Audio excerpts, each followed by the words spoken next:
Olá a todos, mais uma vez nos encontramos para esta reunião semanal que temos de estudo da lição da Escola Sabatina.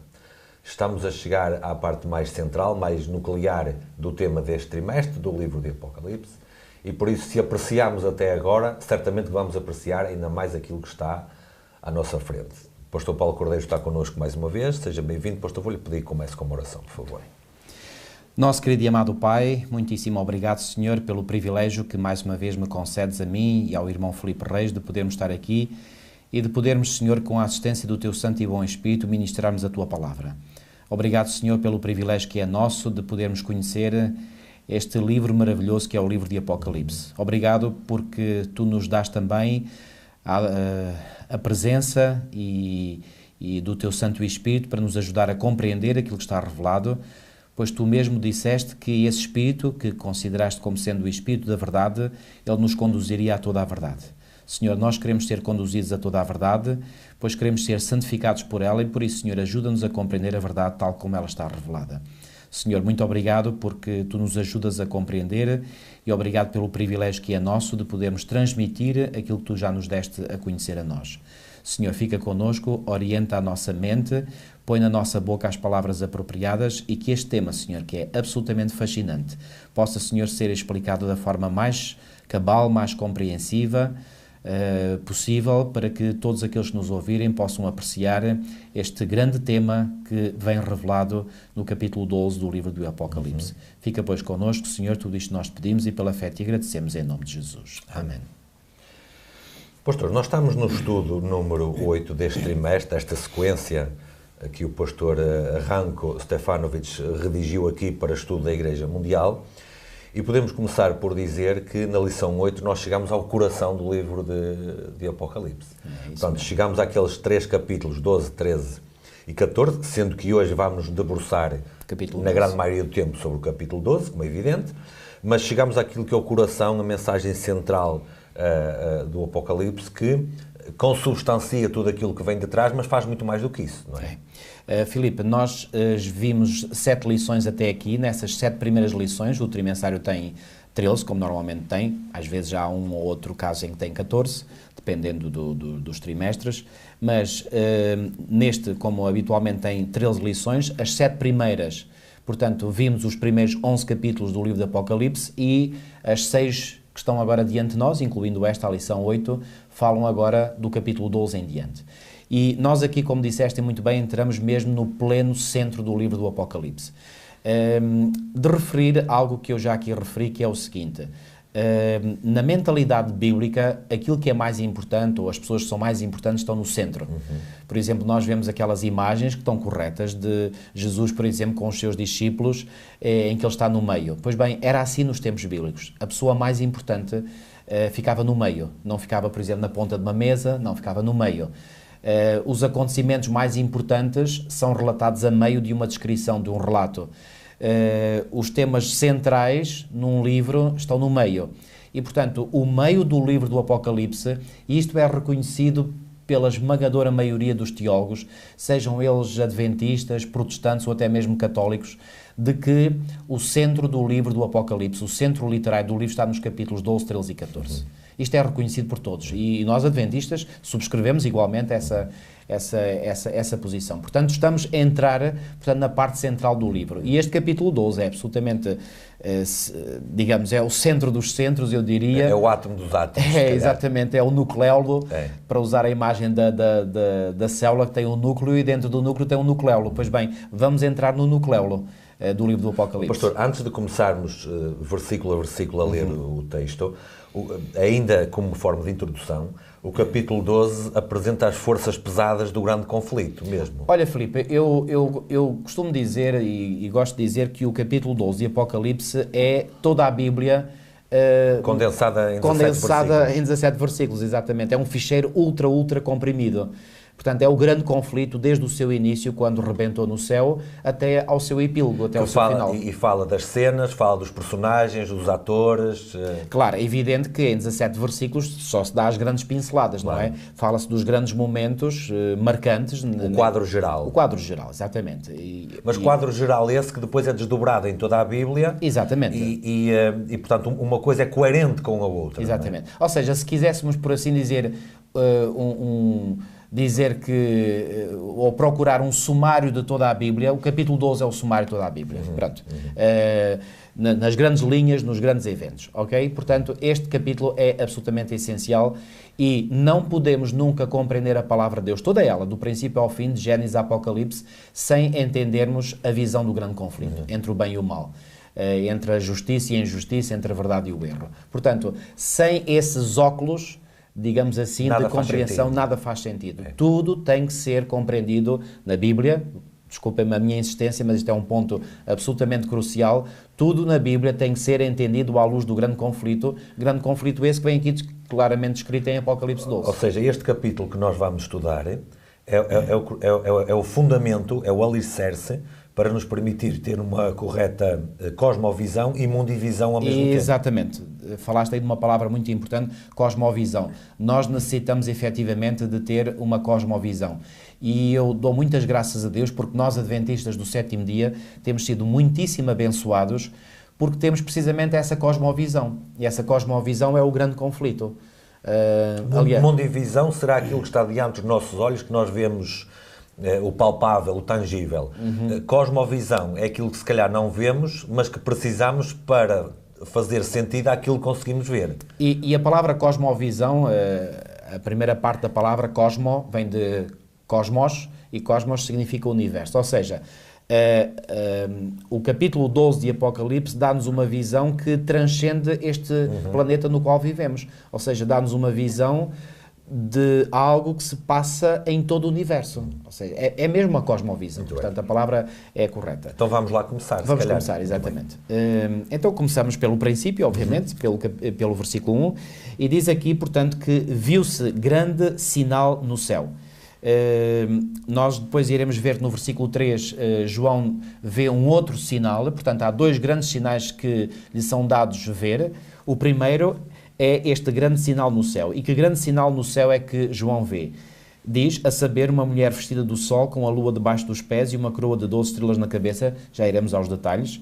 Deixem-me ler ainda o versículo 2, que achando-se grávida, grita com as dores de parto, sofrendo tormentos para dar à luz.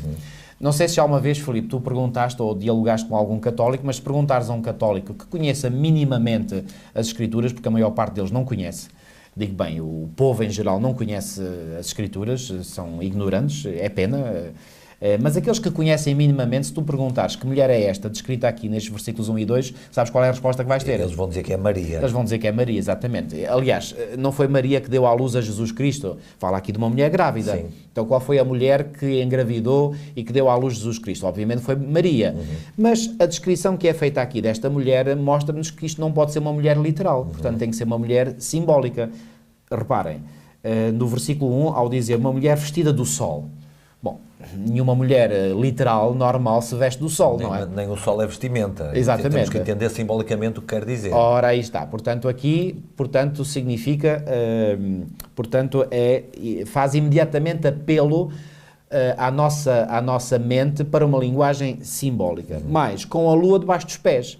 Bom, será que alguma vez a Maria, mãe de Jesus, se vestiu do sol e teve a lua debaixo dos pés? É evidente que não. Portanto, isto é claramente uma linguagem simbólica. Nem Maria, nem nenhuma outra mulher, nem nenhuma caso. outra mulher, exatamente. Mas como os católicos dizem que é Maria, portanto, eu estou a aplicar a Maria. E depois diz, uma coroa de 12 estrelas na cabeça. Bom, ter uma coroa na cabeça ainda é aceitável. Agora, que essa coroa seja constituída por 12 estrelas literais, isso também portanto... Simbólico. Enfim, é simbólico, pronto. Claramente. Agora, o que é que todo este simbolismo representa? Em primeiro lugar, eu vou referir aquilo que o autor da lição disse, e muito bem, sobre estes símbolos. Em primeiro lugar, ele fala do sol. E há um texto, em Malaquias 4.2, que é quase no final do Antigo Testamento, e que mostra o que é esse sol, o que é que esse sol simboliza. Aliás, deixem-me dizer-vos que Foi graças ao significado deste símbolo do sol que quando a Igreja, no seu processo de apostasia, aceitou o domingo como dia de guarda, foi o símbolo do sol que levou... Repara, o sol era adorado pelos pagãos, literalmente adorado pelos pagãos. E quando se deu... quando o imperador Constantino, já falámos disto portanto, em lições anteriores, quando o imperador Constantino publicou o famoso Édito de Milão, portanto, concedendo liberdade religiosa, de uma forma religiosa, portanto, à Igreja Cristã. Portanto, a Igreja Cristã tornou-se, por assim dizer, uma religião oficial do Império Romano, ok? E isso abriu contacto entre cristãos e pagãos.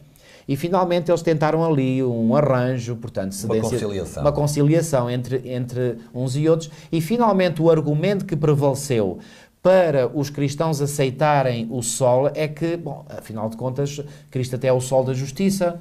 Então, se Cristo é o sol da justiça, por que é que não podemos usar o símbolo do sol que os pagãos adoram para referirmos com ele a Cristo? E o texto que eles usaram, e devem ter pensado, é exatamente este Malaquias 4:2, que diz aqui: mas para vós outros que temeis o meu nome, nascerá o sol da justiça. Cá está.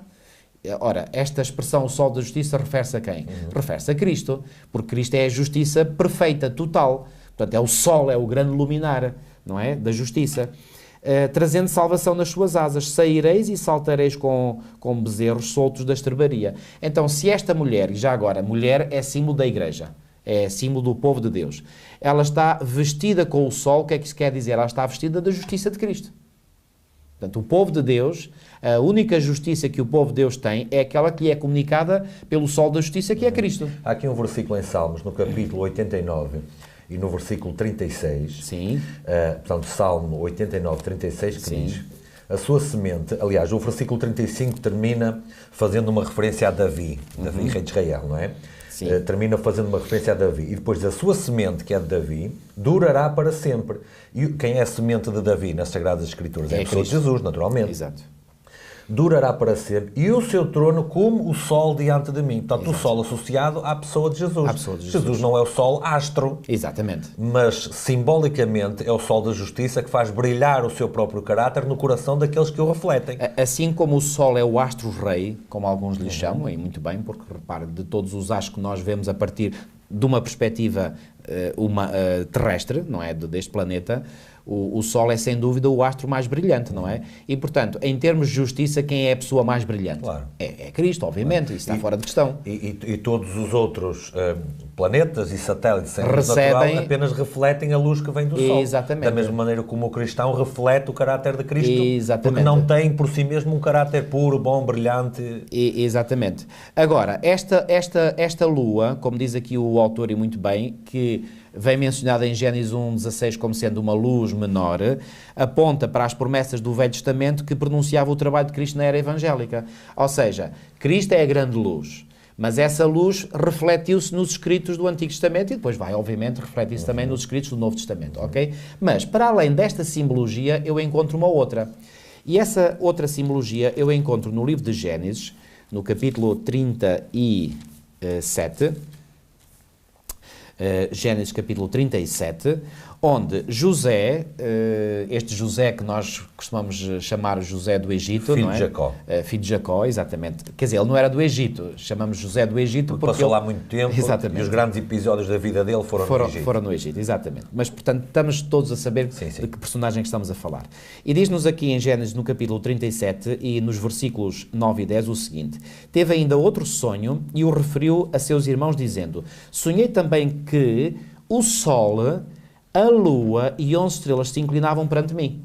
Ele faz aqui referência que viu no seu sonho o sol, a lua e estrelas, que é exatamente a mesma linguagem que está a mesma linguagem que está em Apocalipse, no capítulo 12, versículo 1. E 11 estrelas se inclinavam perante mim. Atenção, aqui fala em 11 e não em 12. Porquê? Porque ele próprio, José, era a 12ª estrela. Versículo 10. Contando a seu pai e a seus irmãos, contando o quê? Contando o sonho que ele teve. Repreendeu o pai e lhe disse. E porquê que o pai vai repreender? Bom, como se ele tivesse culpa do sonho, obviamente que não. Mas o pai percebeu claramente qual seria o significado a atribuir àquele sonho que José lhe contou. E qual foi o significado que o próprio pai de José, ou seja, Jacó, atribuiu? Que sonho é esse que tiveste? Acaso viremos eu e tua mãe e teus irmãos a inclinar-nos perante ti em terra? Então, como é que Jacó interpretou o sol, como sendo ele? Jacó seria o sol, a mãe a lua e os irmãos as estrelas. Exatamente. E todos inclinados diante dele, que é uma outra estrela. E Jacó, obviamente, que achou aquilo muito estranho. O quê? Eu e a tua mãe? Tem alguma arrogância e prepotência da parte de José. Exatamente. O que é que tu andas... Repara, porque é que o pai repreendeu aqui o filho? Porque provavelmente ele terá pensado, digo eu, que José andava a alimentar ideias... supremacia em relação aos seus familiares. E então pensava tanto nisso que até sonhava com isso. Pode ter sido seguramente o raciocínio que o pai Jacó fez. Mas obviamente que sabemos que este sonho foi dado por Deus. E sabemos como é que tudo isto se cumpriu. Exatamente, isso mesmo. Não vou falar sobre isso. O que eu quero aqui realçar é o seguinte. É que temos aqui o Sol, a Lua e as estrelas referidas. Sendo que, neste contexto aqui de Gênesis 37, o Sol, a Lua e as estrelas referem-se a quem? Ao povo de Deus daquele tempo, que era aquela família. Então, este conjunto Sol, Lua e estrelas refere-se ao povo de Deus, aqui em Gênesis e lá em Apocalipse.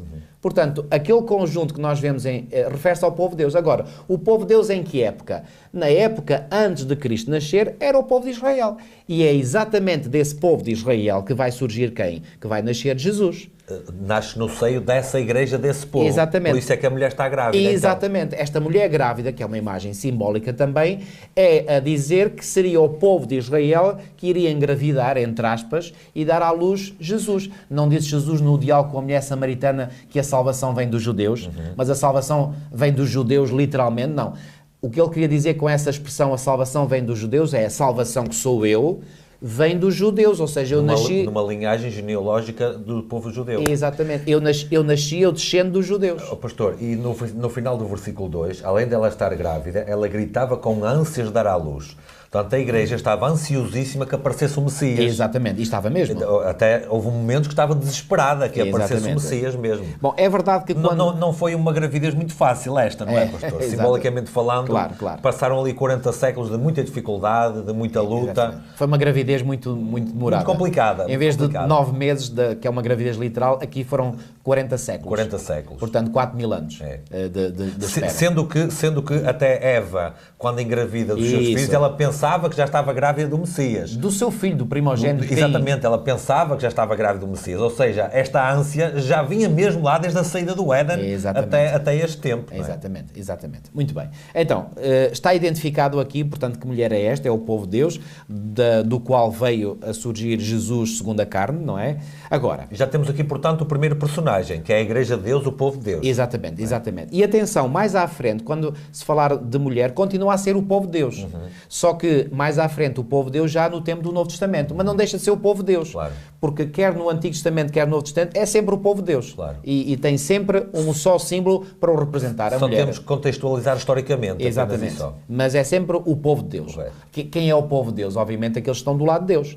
Aqueles que... Veremos à frente aqueles que guardam os mandamentos de Deus. Exatamente. Ok. Bom, agora, no versículo 3 é então introduzido o outro sinal. Outro personagem, não é? E esse outro sinal, portanto, conforme João relatou, viu-se também outro sinal no céu e eis um dragão grande, vermelho, com 7 cabeças, 10 chifres. Atenção aqui ao pormenor de que tinha 7 cabeças e 10 chifres, porque isto será importante quando nós analisarmos sobretudo o capítulo 13, que será na semana seguinte. Diz assim, e nas cabeças 7 diademas. A sua cauda, a cauda de quem? A cauda deste dragão grande vermelho, arrastava a terça parte das estrelas do céu. Será que estas estrelas do céu são estrelas literais? Mais uma vez, não. Haveria aqui uma chuva de estrelas, alguma coisa do género? Exatamente. Não. Estas estrelas, quando nós identificamos... e eu faço esta sugestão àqueles que nos estão a ouvir, se pegarem numa concordância, num livro, ou forem à internet e procurarem concordância bíblica e procurarem estrelas, vão verificar que a palavra estrelas aparece, quer referindo-se aos astros literais, físicos, mas também o termo estrelas é aplicado a anjos.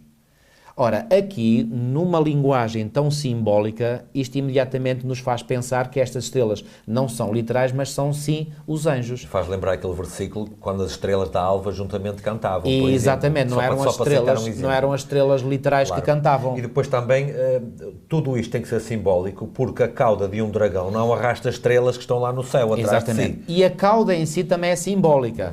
Porque, ao contrário do que descreveram alguns pintores da Idade Média, Satanás, que é o dragão, já iremos ver, portanto, ele não tem uma cauda literal, embora ele já tenha sido representado em gravuras como tendo uma cauda.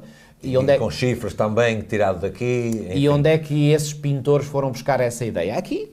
Só que eles interpretaram esta cauda como sendo literal. Ela não é literal. O que é que simboliza? Se ela não é literal, é simbólica. E se é simbólica, o que é que significa este símbolo? Pois bem, há um texto em Isaías 9, no versículo 15, que explica o que é que este símbolo quer dizer. E lá em Isaías, não sei se já tens aí, não tenho ainda. Isaías 9, vamos ver o que é que significa. E, portanto, nós já estamos a começar a identificar características deste dragão vermelho, exatamente, ao ver o que quer dizer a cauda. Não é? Exatamente. Então diz aqui Isaías 9, 15, o seguinte: o ancião, o homem de respeito, é a cabeça. O profeta que ensina a mentira é a cauda. Então a cauda simboliza o quê? Simboliza alguém que ensina a mentira. Bom, nós sabemos, Jesus disse-o de Satanás em João 8,44, que Satanás é mentiroso e pai da mentira. Agora, estes que ensinam a mentira, eles estão ao serviço de quem? Obviamente estão ao serviço de Satanás. E, portanto, eles são considerados, ao contrário do ancião, do homem de respeito, que é considerado a cabeça, porque a cabeça é que governa todo o nosso corpo, a cauda, digamos, é assim um apêndice que até existe nos animais, né, nas pessoas, que é considerado assim uma coisa... O último mais baixo de tudo. O último mais baixo de tudo. Então, quando diz lá que o dragão com a sua cauda arrastou a terça parte das estrelas do céu, o que é que isto significa? Com as suas mentiras, com os seus enganos subtis, ele conseguiu seduzir, arrastar após si a terça parte dos anjos do céu. Ok? E o versículo 4 diz ainda, as quais lançou para a terra. Pois bem, se nós passarmos ao versículo 9, diz assim: e foi expulso o grande dragão, e aqui claramente é identificado quem é o grande dragão, a antiga serpente, e esta expressão antiga serpente imediatamente nos faz lembrar de Gênesis 3, que se chama Diabo e Satanás, o sedutor de todo o mundo. Sim, foi atirado para a terra, e com ele quem? E com ele os seus anjos. Ou seja, o dragão está no versículo 3 e está no versículo 9. Isso. E o 9 identifica a pessoa de quem se trata. Exatamente. Que diz que é Satanás. Exatamente. E fala da antiga serpente porquê? Porque quando ele se manifestou como serpente aqui, ele começou por praticar as mesmas obras que tinha arrastado esta queda dele e dos outros todos, que foi obras de mentira. Exatamente. Porque como é que ele seduziu Eva? Com mentira. Certamente não morrerás. Foi uma mentira. Lá está a grande mentira, logo ali. Conforme tinha mentido aos anjos. Isso. E eles vieram com ele, mentiu a Adão e Eva foram arrastados com ele na desgraça do pecado. Exatamente, é isso mesmo. E, portanto, voltando ao versículo 4, portanto, diz lá que ele lançou para a terra essas estrelas, ou seja, essas estrelas são os anjos que vieram com ele para a terra quando ele foi expulso do céu. E depois, na última parte do versículo 4, diz: e o dragão se deteve em frente da mulher que estava para dar à luz, a fim de lhe devorar o filho quando nascesse.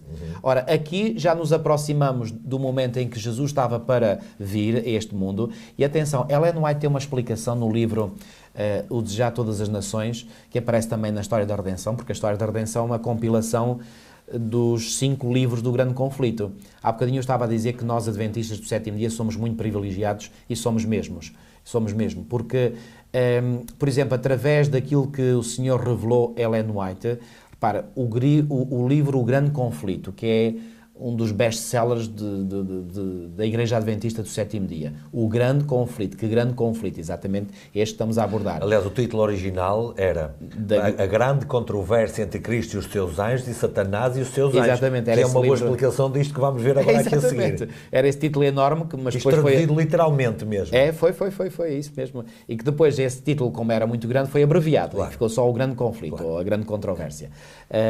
Aliás, as edições mais antigas antigas desse livro em português, pelo menos aqui em Portugal, era O Conflito dos Séculos. Esse foi talvez um dos primeiros títulos que se deu a esse livro cá em Portugal, O Conflito dos Séculos. Ou seja, um conflito que dura séculos. Mas não existe só esse livro que aborda, portanto, a história à luz do grande conflito.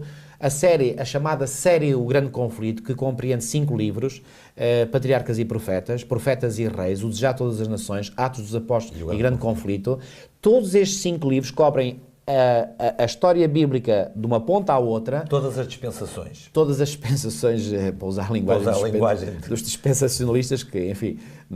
A interpretação está errada. As dispensações existiram, a interpretação está errada. Exato. Mas isto para dizer o quê? Portanto, que esses 5 livros da chamada série do Grande Conflito descrevem a história universal, mas na perspectiva do Grande Conflito, que é essa a perspectiva que o capítulo 12 do Apocalipse nos dá para toda a história. Já agora fazemos um convite, pastor. No final desta lição, quem quiser perceber melhor o capítulo 12, que leia os 5 livros da série do Grande Conflito. Fica a perceber tudo. Fica a perceber tudo. Ok? Portanto, aqui é só um vislumbre, portanto, um cheirinho, portanto, daquilo que é explanado, portanto, em 5 volumes. Ok? Muito bem. Ora bem, aqui, quando nós... estava eu a dizer que no livro... portanto, História da Redenção, ou Já Todas as Nações, estava a dizer que História da Redenção é um sumário desses 5 livros do Grande Conflito, o Patriarcas e Profetas, Profetas e Reis, o Já Todas as Nações, Atos dos Apóstolos e Grande Conflito. Um resumo destes 5 livros é o História da Redenção. História da Esperança, como foi aqui recentemente editado aqui em Portugal, foi um livro missionário do ano de 2017, se não estou em erro, 2017. Ok, muito bem. Estava eu a dizer que Ellen White, no livro do Já Todas as Nações, diz que Satanás sabia exatamente quando é que Cristo estava para vir. E nós podemos perguntar como é que ele sabia. Ele conhecia provavelmente a profecia de Daniel 9, por exemplo. Exatamente, tu acertaste em cheio. Ele conhecia a profecia de Daniel 9 e ele estava a fazer muito bem os cálculos e ele sabia que Cristo estava para vir. Então o que é que ele faz? Diz-nos Ellen White. Ele preparou o mundo de tal maneira para o mundo não estar à espera de Cristo quando ele aparecesse. E, efetivamente, quando Jesus nasceu em Belém, quem é que estava à espera dele? Estava lá o pai, a mãe, apareceram alguns pastores, uns estrangeiros, de resto eram os animais. Há pouco nós dissemos que a esperança messiânica esteve viva, e esteve, durante séculos e séculos, no povo judeu. Mas, à medida que nos aproximamos mesmo do momento em que Cristo estava para vir, o mundo estava... Ou seja, é como se estivesse anestesiado, em estado de transe, e não estava preparado, estava minimamente desatento. E porquê? Porque Satanás encarregou-se de preparar o mundo para não estar preparado. Pastor, mas além de Satanás ter encarregado o mundo e ter moldado os acontecimentos para não estar preparado, diz aqui o texto que ele queria tragar o filho, ou seja, não apenas queria que o mundo ficasse indiferente, mas queria acabar com ele também. E conseguiu ele fazer isso? Pois bem, ele bem tentou. Bem tentou. E o que é que está escrito que nos mostra que ele tentou fazer isso? Em Mateus, no capítulo 2, e no versículo 16, vamos lá ler. Mateus, no capítulo 2 e no versículo 16, nós temos aí a descrição de um acontecimento terrível que aconteceu em Belém. Mateus 2,16. Vendo-se iludido pelos magos, porque os magos foram ter com Herodes na sua boa fé, pensando que o rei sabia do nascimento de Jesus. E que se calhar até estaria mais interessado do que eles nesse acontecimento. Pois. Até. Enfureceu-se Herodes, e porquê? Porque ele tinha dito, olha, vão lá adorar o... E depois venham avisar. E depois venham avisar, claro. Ele queria saber onde é que estava o menino para o matar, claro. Não é? E então eles foram por sonho. Portanto, diz o versículo 13, tendo eles partido, eis que apareceu, peço desculpa, portanto... Versículo 16. Versículo 12. Não, versículo 12. Perdão. Sendo por divina advertência prevenidos em sonho para não voltarem à presença de Herodes, regressaram por outro caminho à sua terra. E esta sua terra era o Oriente, onde eles tinham vindo. Ou seja, Satanás estava a instrumentalizar Herodes para acabar com o Messias. Isso. E Deus entrou em ação para impedir o plano de Satanás. Exatamente. Avisando os visitantes, os magos, de que deveriam sair para o outro lado sem avisar Herodes. Exatamente, e foi o que eles fizeram. E então, quando Herodes se apercebeu que eles não cumpriram a promessa que tinham feito, que era... Sentiu-se enganado. Sentiu-se enganado. E então é por isso que nos diz aqui o versículo 16, que ele ficou enfurecido, vendo-se iludido pelos magos. Iludido de que maneira? Porque eles prometeram, olha, nós vamos vir aqui, mas não vieram. Enfureceu-se Herodes grandemente e mandou matar todos os meninos de Belém e de todos os seus arredores. Ou seja, ele deu uma margem de segurança ele sabia que tinha nascido em Belém, mas podia ser que estivesse nos arredores, então, por margem de segurança, Belém e arredores. Todos os meninos, não era preciso as meninas, porque ele sabia que era um menino. Era um menino. Ok? E mais de 2 anos para baixo, conforme o tempo do qual com precisão se informara dos magos. Portanto, o menino seguramente não tinha ainda 2 anos, mas mais uma vez, por margem de segurança, até aos 2 anos, 2 anos para baixo é tudo morto. Que é para ter a certeza de Exatamente. que ele também é eliminado. Este acontecimento, aqui descrito por Mateus no seu Evangelho, cumpre aquilo que a profecia de Apocalipse 12:4 diz, ou seja, ele se deteve, o dragão, em frente da mulher que estava para dar à luz, a fim de lhe devorar o filho quando nascesse. Ou seja, era a intenção do inimigo acabar logo com Cristo assim que ele nascesse. Correto, pastor. Embora neste caso não fosse exatamente uma profecia, porque já tinha acontecido isto no passado, não é? Portanto, João está a escrever isto... Exato. Bem notado, exatamente. Mas, ou seja, era uma descrição simbólica de algo que já estava lá atrás. Exatamente. Mas é uma descrição simbólica. Claro, e ele tem que fazer esta descrição devido àquilo que vem a seguir. Exatamente, ou seja, o que é que João pretende com esta descrição? Ele pretende mostrar que o grande conflito que o povo de Deus está a viver não é de agora, claro, já vem de trás, e ele aqui realça momentos preponderantes na história deste grande conflito, sendo que um deles foi quando Cristo veio à Terra pela primeira vez. Aliás, e João até está a mencionar aqui algo que aconteceu, contextualizando historicamente o grande conflito, até antes de haver a criação de Adão e Eva, porque quando ele diz que a sua cauda já lá vamos chegar. arrastou um terço das estrelas, o que é que João está a fazer? Não, este assunto já vem muito lá atrás, não é uma coisa nova para nós aqui. Essa explicação vem melhor a partir do versículo 7, sim. embora no versículo 4, como disseste muito bem, já faz referência, portanto, a esse arrastamento das estrelas. O que quero dizer é que João começa logo o capítulo 12 por apresentar o tal quadro alargado que nós falámos logo no início. Exatamente. Ele não vai atentar àquele detalhe, ele vai dizer, olha, isto que está a ser revelado aqui, tem este panorama enorme todo que já vem muito lá de trás, o personagem já vem de lá atrás, o engano já vem de lá atrás, nós apenas somos mais um ator que entrou em cena há 40 séculos atrás e que estamos agora aqui no meio do enredo. Exatamente. E percebemos isto porque foi agora no nosso tempo que aconteceu. E João começa este capítulo 12 falando, portanto, do momento em que Cristo vem à Terra pela primeira vez, porque isso foi um momento grandemente marcante na história do grande conflito, não é? A primeira vinda de Cristo à Terra, como iremos ver, depois na análise dos versículos a seguir, foi absolutamente marcante. Não só foi um ponto alto nesta história do grande conflito, mas foi um ponto alto porque Cristo derrotou a Satanás, não é? E, portanto, virou o curso da história, não é? Portanto, isso foi marcante. Agora... Agora, pastor, se me dá licença, apenas para percebermos que Deus está sempre a providenciar para proteger o seu povo, não apenas avisou os magos de que eles não deviam ir informar Herodes, mas como providenciou para que aquela família, que foi José e Maria, fossem para o Egito, também para fugir de que o dragão tentasse tragar-lhe o filho. Exatamente. Também. Aliás, eu li há pouco o versículo 12, mas posso ler o versículo 13, que diz, tendo eles partido, portanto, os magos, eis que apareceu um anjo do Senhor a José em sonho e disse, dispõe-te, toma o menino e a sua mãe, foge para o Egito e permanece lá até que eu te avise. Porque Herodes há de procurar o menino para o matar. Daí vem a profecia que do Egito chamei a meu filho, Exatamente. Aliás, é o versículo 15.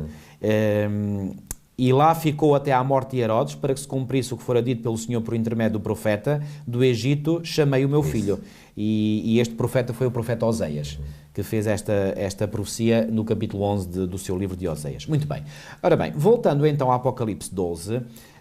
lemos agora, portanto, o versículo 5, que diz assim, nasceu-lhe, pois, um filho varão, e que filho varão é este? É um filho que há de reger quantas nações? Todas as nações com cetro de ferro. O que é que isto quer dizer? Que o domínio total, absoluto, está nas mãos deste filho. Ou seja, deste ser que nasceu de Maria, que é nada mais, nada menos, como já vimos, a pessoa de Jesus Cristo.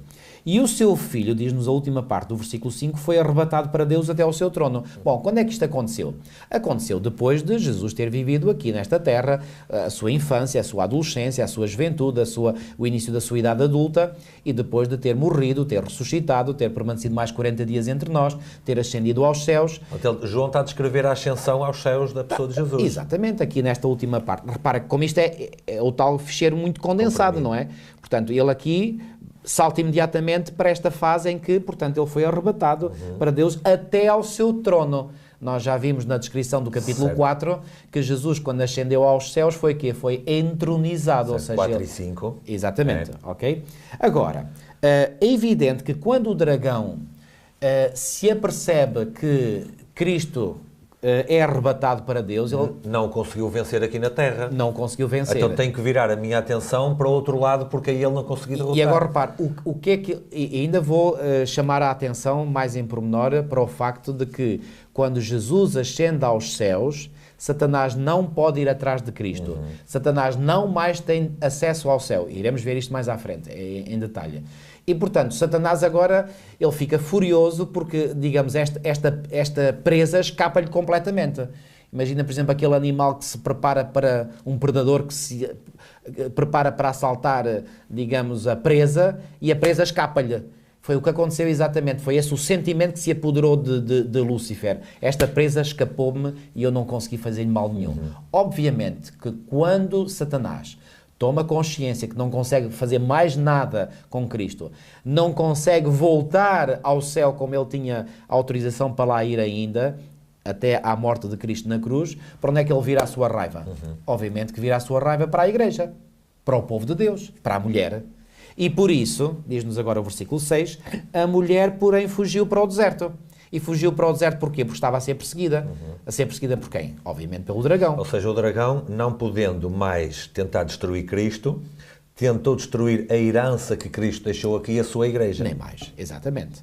Agora, não deixa de ser importante realçar aqui que a igreja sempre foi e continua a ser, para usar uma expressão bíblica, e que Ellen White também usa, a menina dos olhos de Deus.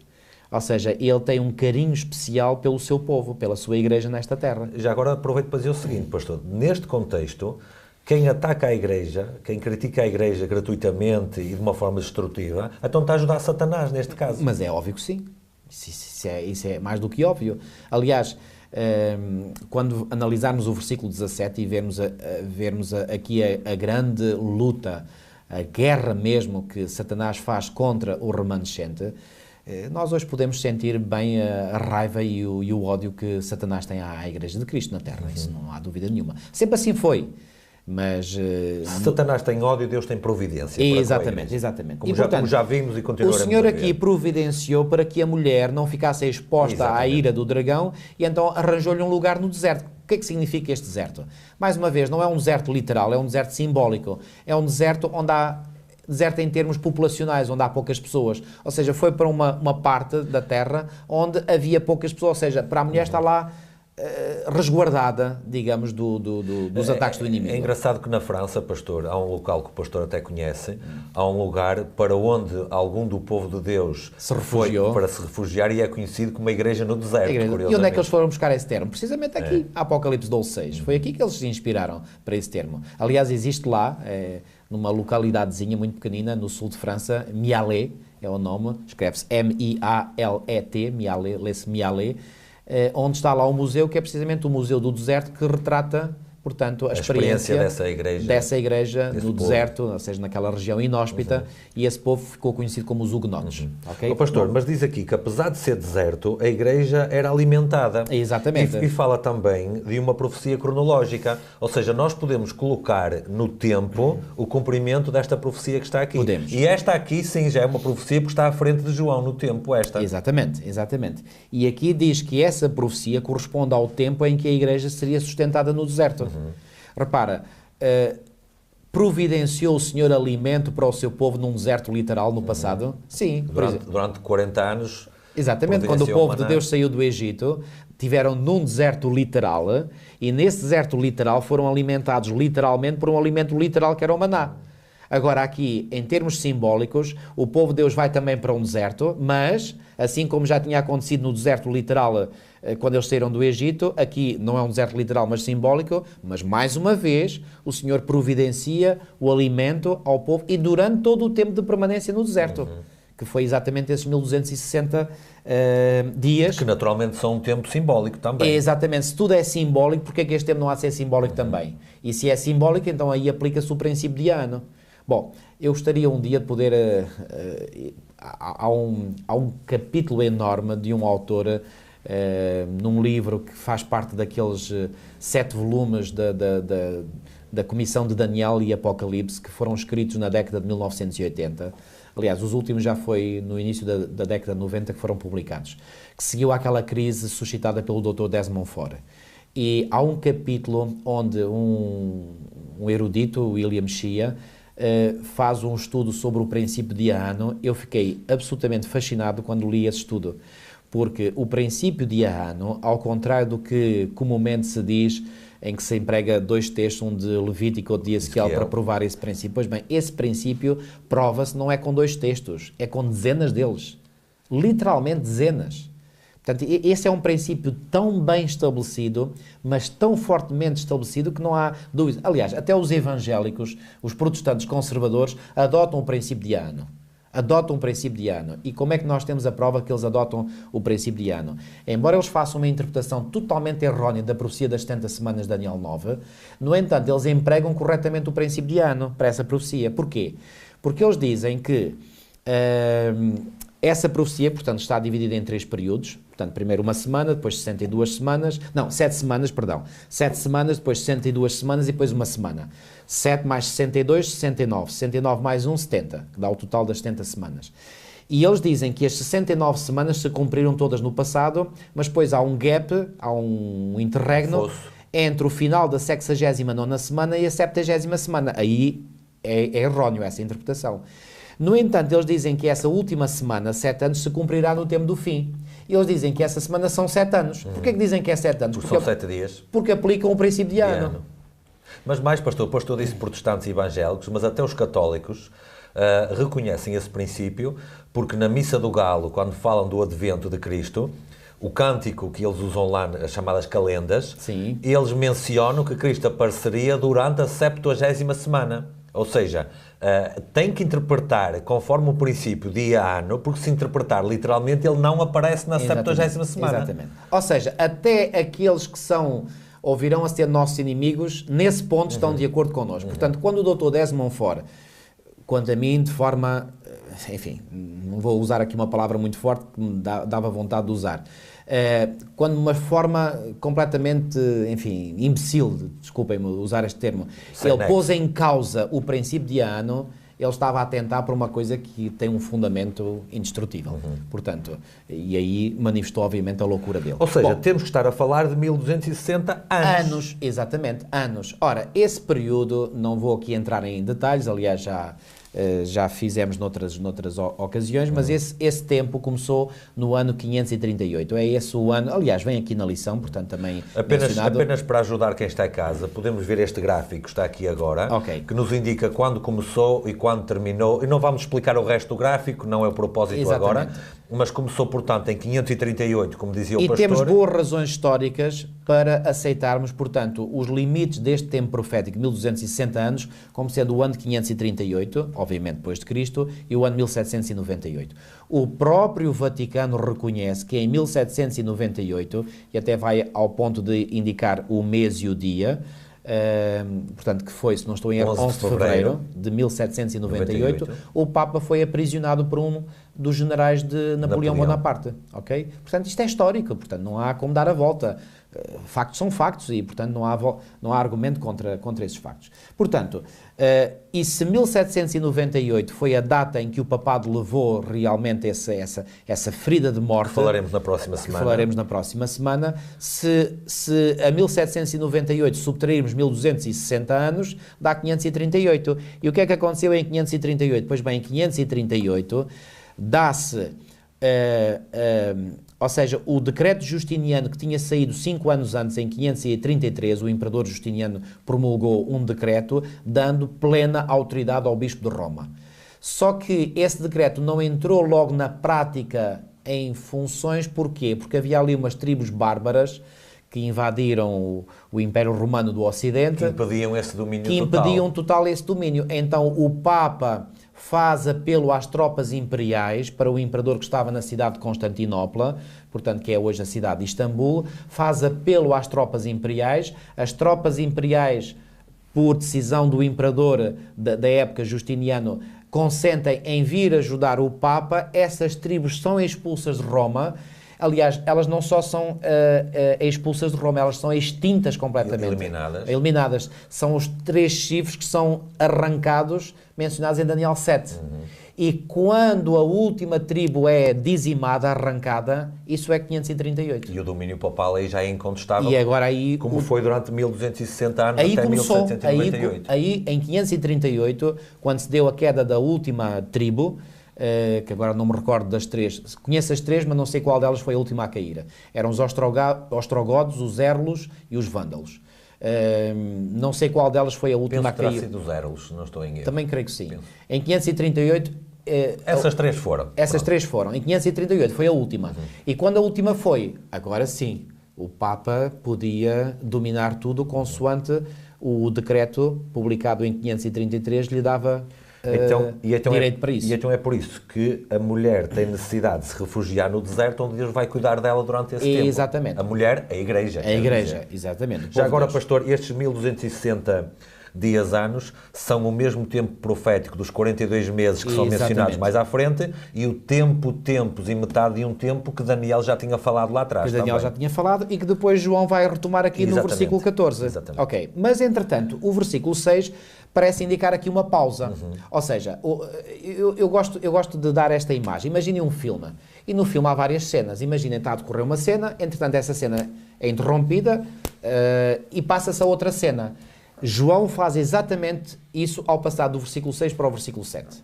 Ou seja, ele faz uma pausa, ok? Deixa-nos naquele tempo em que a mulher, portanto, o povo de Deus está no deserto, mas que nesse deserto é sustentada. Volto a enfatizar este aspecto que é muito importante. E agora, o que é que João faz? Vai João para agora trás no tempo. Vai para trás no tempo, bem para trás, até bem para trás em relação ao tempo que ele inicia no início do seu capítulo, que é o tempo da primeira vinda de Cristo. Ele vai lá para trás bem no tempo. Para quê? Para dizer, ei, atenção, não fiquem com a ideia que isto só é de agora, desde que Jesus veio. Isto já lá vem muito de trás, como há bocadinho disseste muito bem. E de trás de onde? No momento em que no céu... Houve uma guerra. Houve uma polémica, aliás, o termo guerra, o termo grego que foi traduzido por guerra, é o termo grego polemos, de onde vem a palavra polémica. Então, esta guerra... Houve uma polémica no céu. Uma grande polémica, uma grande discussão. Eu acredito que este conflito foi sobretudo um conflito verbal, um conflito com argumentos a favor e contra. Okay? Pastor, um ponto importante que convém destacar aqui, porque alguém poderá estar a perguntar, é evidente e é óbvio, e nós já vimos isso, nem todo o livro de Apocalipse está exatamente numa ordem cronológica. Não. Nós tivemos as 7 igrejas e depois temos os 7 selos que volta atrás no tempo a vir à frente e depois temos as 7 trombetas que vai atrás e volta à frente. E aqui temos isso. Exatamente. Então João faz essa tal pausa aqui e volta bem lá atrás no tempo e neste caso volta ao tempo antes da Terra, antes da existência da Terra até. Eu costumo dar este exemplo. Vamos imaginar um autor, um economista, por exemplo, que quer escrever sobre a grande crise financeira que se iniciou em 2008. Sabemos que houve um acontecimento, a falência de um enorme banco norte-americano, o Lehman Brothers, que em 15 de setembro de 2008 abriu falência. Foi declarada falência. E essa falência desse banco, aquilo foi como que... Uma bola de neve. Uma bola de neve que desencadeou toda uma série de outras situações. Problemas financeiros, económicos, etc. Agora, vamos imaginar que esse economista, que gosta também de se dedicar à história digamos, da economia, ele escreve um livro sobre a crise que começou em 2008 e ele no primeiro capítulo começa com os acontecimentos que rodearam, portanto, os acontecimentos essa mesma crise. Dessa crise, setembro de 2008. No entanto, ele passa depois ao segundo capítulo e no segundo capítulo ele vai mostrar algo que aconteceu bem antes de 2008. Qual é o objetivo dele? É mostrar que aquilo que aconteceu em 2008 já vem com antecedentes. Tem antecedentes, exatamente. E são esses antecedentes que já lá vêm de trás... Que dão origem àquilo que ele explicou. Exatamente. Então é o que o João vai fazer aqui. Nem mais. É isso mesmo. Portanto, ele aqui vai olhar, digamos, levar o leitor a compreender esses antecedentes para percebermos melhor aquilo que ele já tinha explicado até aqui, ao versículo 6. E então quais são os antecedentes neste caso? Ora, vamos lá ler. A partir do 7. Exatamente. Então ele diz que houve uma peleja no céu, Miguel e os seus anjos. Atenção que aqui Miguel é um problema que os nossos amigos protestantes têm, que eles não aceitam que Miguel seja quem nós aceitamos que é Jesus Cristo, o próprio Jesus Cristo. Eles dizem que é um anjo. Bom, mas não faria sentido dizer Miguel e os seus anjos. Bom, aqui Miguel claramente é o chefe dos anjos, é o comandante supremo. E este comandante supremo tem que ser alguém, portanto, que está fora do ranking dos anjos. Mas esta palavra Miguel, no original, não quer dizer quem é como Deus ou quem é Deus. Exatamente, eu ia lá chegar, mas ainda bem que te adiantaste. Portanto, não pode ser mais ninguém a não ser... Exatamente, é que o termo Miguel em hebraico significa quem é como Deus. Pois. Não posso ser eu, não pode ser o pastor, claro. Não pode Portanto, ser Miguel, nenhum anjo. Aliás, a palavra Miguel termina com El, pois. E este El é o prefixo de Elohim. Que é outro termo para Deus e um termo plural. Que é usado em muitas das palavras. Exatamente. Portanto, aqui Miguel, nós adventistas do sétimo dia, defendemos e temos todas as razões e mais algumas para dizer que este Miguel é Jesus Cristo. Então, Miguel e os seus anjos pelejaram contra quem? Contra o dragão. Também pelejaram o dragão e seus anjos. Já agora, parece o título original do livro Grande Conflito, pastor, exatamente. Não é? Portanto, há uma luta, há uma batalha entre Miguel, Cristo e os seus anjos e Satanás e os seus anjos. E volto também. a dizer, eu acredito que esta peleja é sobretudo uma peleja verbal e uma peleja de argumentos. Ideológica, filosófica. Aliás, não foi com a cauda que o dragão conseguiu atrair os anjos para o lado dele. E o que é que significa a cauda? A mentira. A mentira. Então, se é mentira, o que é que significa? Não é corpo a corpo. Corpo a corpo, é argumentos, é ideológico, filosófico. Exatamente. Ainda hoje, a guerra, o grande conflito em que nós... Claro. É essencialmente um conflito ideológico. Quando debatemos qual é o verdadeiro dia de adoração, sábado ou domingo, não é uma luta física. Não, é uma luta ideológica. Certamente. E a luta cada vez mais, ou à medida que caminhamos para o fim, vai cada vez mais voltar à essência de como ela começou.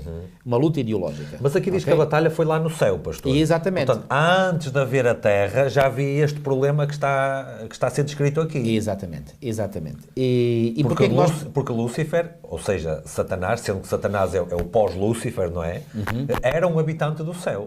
Os anjos também eram habitantes do céu. Agora, naturalmente que Cristo também era um habitante do céu. A luta foi naquele ambiente onde eles viviam. Exatamente. E podemos perguntar como é que no céu, um lugar de perfeição, de pureza, pôde digamos, surgir uma controvérsia destas. O que é certo é que surgiu, não é? Esse é um dos mistérios dos séculos. É aquilo que a Bíblia chama o mistério da iniquidade. Ok? Portanto, houve esta luta. Agora, diz o versículo 8, todavia não prevaleceram. Quem é que não prevaleceu? O dragão e os seus anjos, que são os últimos mencionados no versículo 7. Todavia não prevaleceram, nem mais se achou no céu o lugar deles. Então há uma expulsão aqui. Há uma expulsão, exatamente. Mas que expulsão é esta, muito pastor? Bem. Essa é uma pergunta muito importante, porque muitas vezes eu tenho notado que há muitos irmãos que confundem aquilo que os versículos 7 a 9 dizem com o que depois diz o versículo 10. Até porque o pastor já leu há pouco o início do versículo 9, que descreve essa mesma expulsão. Exato. Que diz, foi precipitado o grande dragão e foi precipitado com ele os seus anjos, que foram aqueles que estavam a lutar com ele no versículo 7. E depois diz assim, sim, foi atirado para a terra e com ele os seus anjos. Ou seja, que expulsão é que é esta, pastor? Muito bem. Antes de responder essa pergunta, eu vou esclarecer algo que tu disseste há bocadinho e que pode ter levantado dúvidas naqueles que nos estão a ouvir. Tu disseste que ele foi lançado para aqui, ou foi expulso do céu, ainda antes da terra ter sido criada. Ok. Será que isso é verdade? É verdade. E como é que nós podemos provar isso? É muito, muito simples. Quando nós lemos o relato de Gênesis capítulo 2, quando Deus acaba de criar Adão, ele dá-lhe uma ordem. Ok? E vamos lá recordar Gênesis capítulo 2. Gênesis capítulo 2.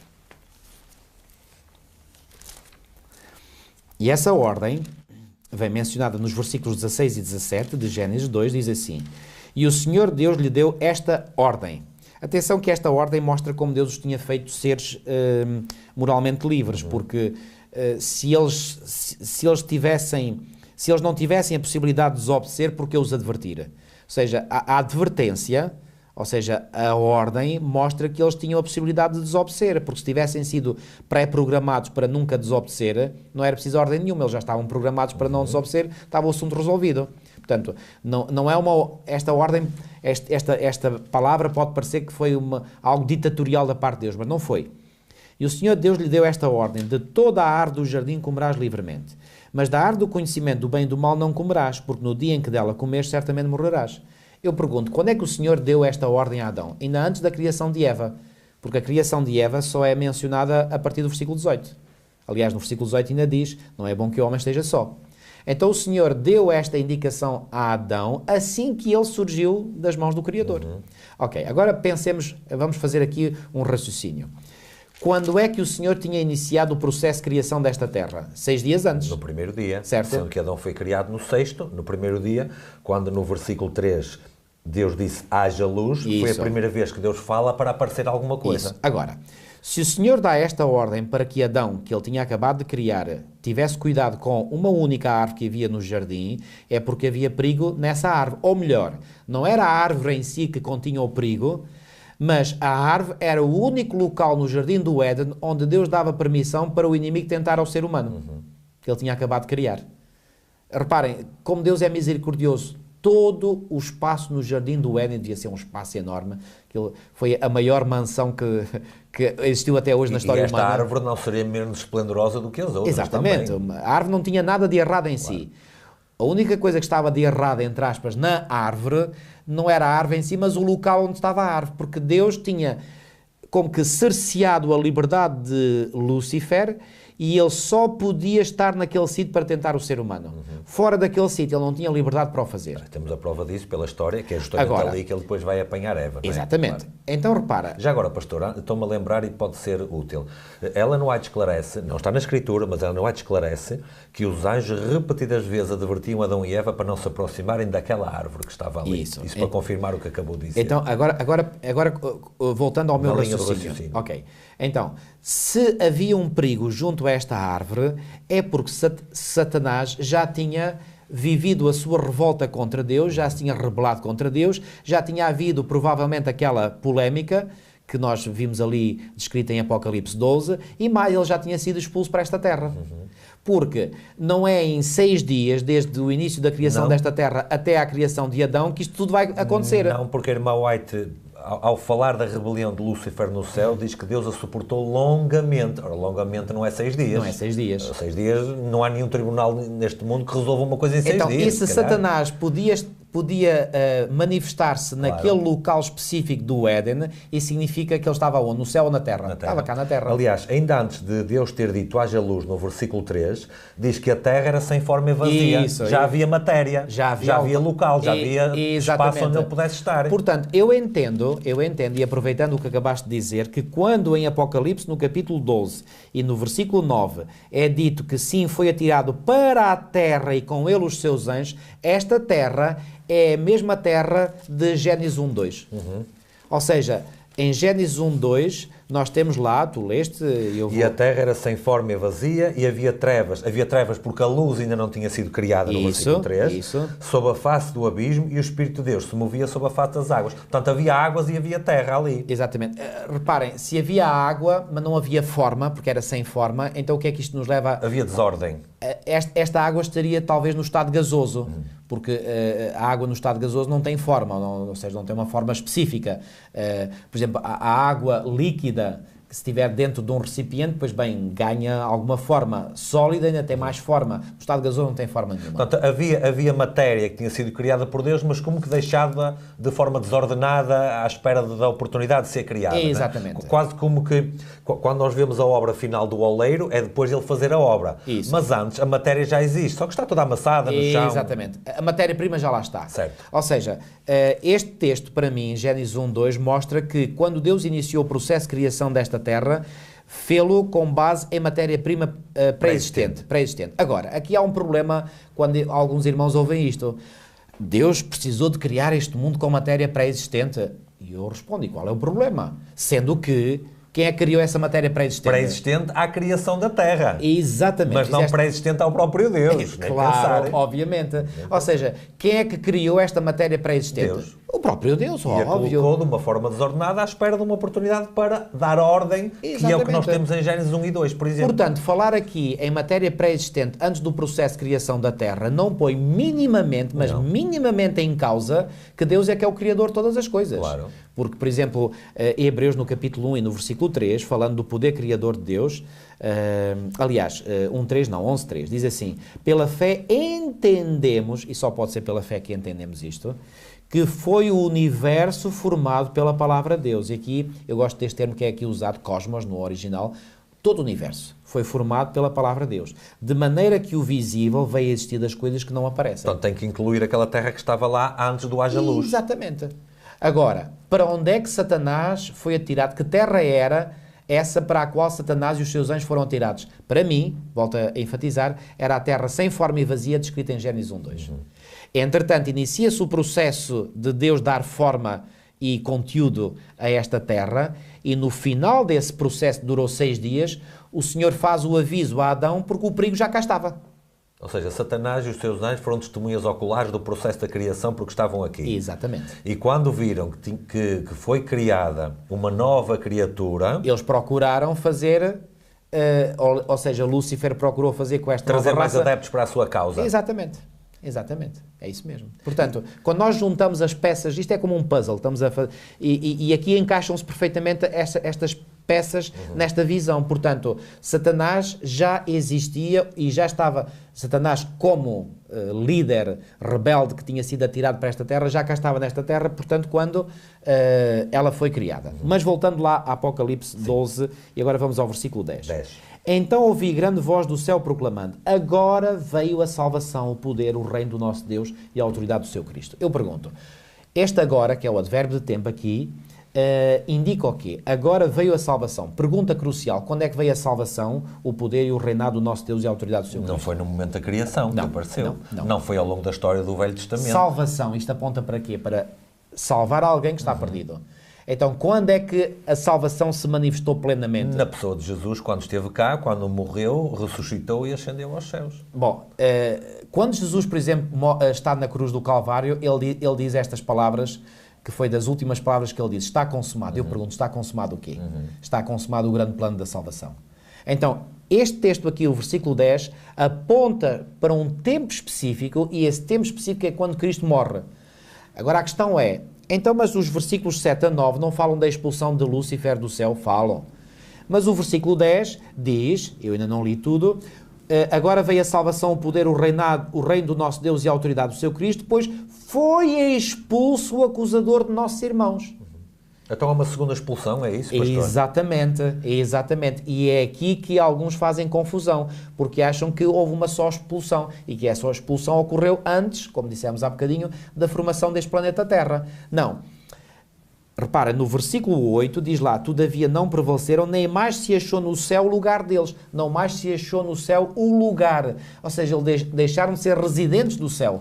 Quando? Antes da criação da Terra. Mas então podiam ter acesso. Mas podiam ter acesso. E o livro de Jó, por exemplo, nos diz que Satanás tinha acesso ao céu. Isso não é indiscutível. É indiscutível.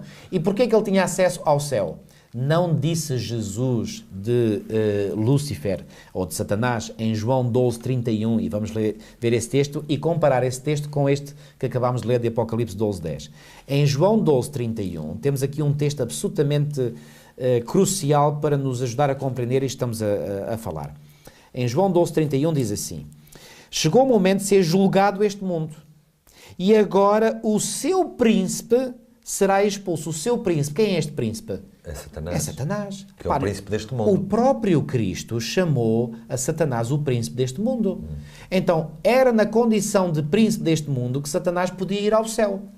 Porque naquela descrição que nós encontramos, por exemplo, em Jó, no capítulo 1, versículos 6 a 12, e depois no capítulo 2 também, versículos 1 a 7, nós temos a descrição de Satanás a ir ao céu juntamente com outros filhos de Deus. Então vamos lá quem são esses filhos de Deus? Eram seguramente os representantes de outros mundos criados por Deus, e que cada mundo tinha o seu representante. E o representante deste planeta, o representante daquele planeta, o representante daquele planeta, o representante deste planeta foram à presença de Deus. E como representante do planeta Terra foi Satanás. Ou seja, quem é que deveria ter ido? Adão deveria ter ido. Adão, exatamente. Mas Adão cedeu a Satanás o domínio. Exatamente. E agora? E Satanás durante 40 séculos foi o representante. Exatamente. Até que aparece Cristo para lhe retirar a ele esse domínio e para futuramente voltar a entregar a Adão. Exatamente. Ou seja, há duas duas expulsões de Satanás. A primeira na rebelião dele no céu, que é expulso para a terra sem forma e vazia. E aí ele não mais tem direito de residência no céu, mas de tem permanência. direito a aceder. Mas tem direito de acesso. Ok. E depois, ele quando retira de Adão o domínio, ele acede como representante desta terra. Isso. Após a morte de Cristo, já nem sequer acede, porque Cristo lhe tirou a ele o direito de representação deste mundo. Exatamente. Ou seja, este título que Jesus... Reparem, estamos a falar do próprio Jesus que deu este título a Satanás. Este título de príncipe deste mundo era o título que lhe cabia bem, eu ponho aqui entre umas... Cabia bem porque, repara, ele não era príncipe por direito, mas por usurpação. Porque ele usurpou... Foi um golpe de Estado que fez. Foi, exatamente. Portanto, porque quem era o domínio deste planeta? Era para Adão. Deus disse a ele, dominai sobre os animais. Ou seja, se não tivesse entrado o pecado no mundo, ainda hoje Adão era vivo e Adão seria o representante do planeta Terra. Que vai ser no futuro. Que vai ser no futuro. Já agora, se algum de nós tem desejo de supremacia, desengane-se, Deus vai entregar a Adão o governo deste mundo. Exatamente. Agora, o que é que vai acontecer? Deus, no início, na criação, deu todo o poder e todo o domínio e a autoridade deste planeta nas mãos de Adão. E quando for a restauração de todas as coisas, Cristo novamente vai dar o domínio ao Adão, ao primeiro Adão. Kerma White diz que Adão reconhece tanto o que Cristo fez que ajoelha-se aos pés dele, entrega-lhe a coroa e tudo mais. Eu quando leio essa passagem eu emociono-me. Eu já li várias vezes essa passagem e não consigo ler essa passagem sem me emocionar. Porque eu tento imaginar na minha mente esse momento... E creio que vai ser um momento absolutamente... Vai ser a antítese da expulsão de Adão do Jardim do Éden, que foi um momento dramático da vida daquele homem, não é? Adão vai reconhecer... Quer dizer, ele não vai ter palavras para exprimir a gratidão, a alegria que lhe inunda o coração por aquilo que Cristo fez por ele e por todos os seus descendentes. Porque todos nós somos descendentes de Adão. Já agora, pastor, o contraste de caráter é absoluto. Satanás veio para roubar o domínio, Cristo veio para devolver o domínio. Exatamente. E é por essa razão que o apóstolo Paulo, por exemplo, fala de Cristo como sendo o segundo Adão. Porquê? Porque o segundo Adão veio reconquistar aquilo que o primeiro Adão tinha perdido. Então podemos dizer com propriedade que hoje, diante do universo, Cristo é o legítimo representante deste mundo. Exatamente. Então eu já não sou representado por Satanás, sou representado por Cristo. Exatamente. A expressão que o próprio Cristo deu a Satanás de ser príncipe deste mundo só durou até ao momento em que Jesus morreu na cruz do Calvário. Porque nesse momento, Jesus reconquistou o domínio perdido. Ou seja, e a partir desse momento, Jesus, aí com legitimidade total e plena, passou a ser o príncipe deste mundo. Por isso é que ele aparece no julgamento no céu como representante dos que irão herdar a salvação. Exatamente. Exatamente. E reparem, estão a ver porque é que eu há bocadinho disse que o apóstolo João, ao introduzir o capítulo 12 do Apocalipse, ele está a falar de um momento crucial na história. Está a falar, o momento é tão crucial, tão crucial, tão crucial, que nesse momento da história, Jesus legitimamente retira o domínio das mãos de Satanás e passa ele a ter. E agora ele é que tem o domínio. Jesus neste momento é que tem. Agora, quando se der a restauração plena e total e definitiva a todas as coisas, ele vai dizer, olha, este domínio eu conquistei-o pelo meu mérito e agora eu devolvo novamente a ti, Adão. Aqui está. E Adão, ele fica sem palavras. Claro, ele só se prostra diante de Jesus porque ele não tem palavras para agradecer. Pastor, quero destacar mais um detalhe que é o seguinte. No versículo 4, isto no âmbito do conflito aqui na Terra, no versículo 4 nós vemos que era a intenção de Satanás derrubar a Cristo. Claro. Mas no versículo... Porque ele sabia muito bem que Cristo vinha para o derrubar a ele. Exatamente, ou seja, mas o que acontece de facto é que ele não consegue, não tem sucesso, e no versículo 10, aí ele é que é derrubado por Cristo. Exatamente. Ou seja, estas são as boas novas do Evangelho. Mas é isso mesmo. Aliás, o termo Evangelho significa isso mesmo. É o Evangelho de boas novas. Exatamente. E a maior boa nova é esta. Cristo derrotou Satanás. Ou seja, nós estamos às vezes tão concentrados na desgraça, devíamos nos concentrar na vitória de Cristo. É verdade. Não é aqui na... eu creio que foi aqui, exatamente, exatamente, aqui na lição de sexta-feira vem aqui uma citação de Ellen White, na Advent Review, de 19 de março de 1889, onde ela diz, falamos demasiado entre nós sobre o poder de Satanás. É verdade que Satanás é um ser poderoso, claro, isto não pomos em causa, mas agradeço a Deus, diz Ellen White, pelo Salvador poderoso que expulsou o maligno do céu. Falamos do nosso inimigo, oramos acerca dele, pensamos nele, ele torna-se cada vez maior na nossa imaginação. Mas por que razão não falarmos de Jesus? Por que não pensarmos no seu poder e no seu amor? Satanás agrada-se de que engrandeçamos o seu poder. Mas o poder de Satanás, embora ele o tenha, não é nada comparado com o poder de Cristo. Claro. E Cristo venceu. Claro. E é isso que nós devemos falar. E há mais um detalhe ainda para acrescentar a esta glória do Evangelho, que é o quê? É que no versículo 11 não é apenas Cristo que é vencedor. Exatamente. No versículo 11, ele pega na sua vitória e oferece a sua vitória a todos os que quiserem ficar do lado dele. É onde diz... E eles quem? Aqueles que eram acusados por Satanás, no versículo 10. Ora, Satanás é derrotado. Se ele é derrotado, as acusações dele também são derrotadas. Exatamente. E no versículo 11, eles o venceram pelo sangue do Cordeiro. Cá está, já falámos isto em semanas anteriores. Sim. Nenhum mérito para vencer. Nada que podem apresentar. O sangue do Cordeiro é a única coisa que pode ser apresentado. Exatamente. E pela palavra do seu testemunho, e não amaram as suas vidas até à morte. Ora, cá está uma reprodução do caráter de Cristo. Cristo não amou a sua vida, preferiu entregar a sua vida, preferiu morrer, do que ficar lá no céu, quietinho, descansadinho e tranquilo, e deixar-nos morrer a nós. Exatamente. E aqueles que são verdadeiramente, e sublinho, verdadeiramente de Cristo, não se importam de perder a sua vida também, pela causa do Evangelho. Aliás, temos a história dos mártires do tempo da Reforma, e não só, no tempo do Antigo Testamento, no Novo Testamento, exatamente. por aí fora. Agora, há um detalhe que eu ainda queria aqui enfatizar, Filipe, que é o seguinte.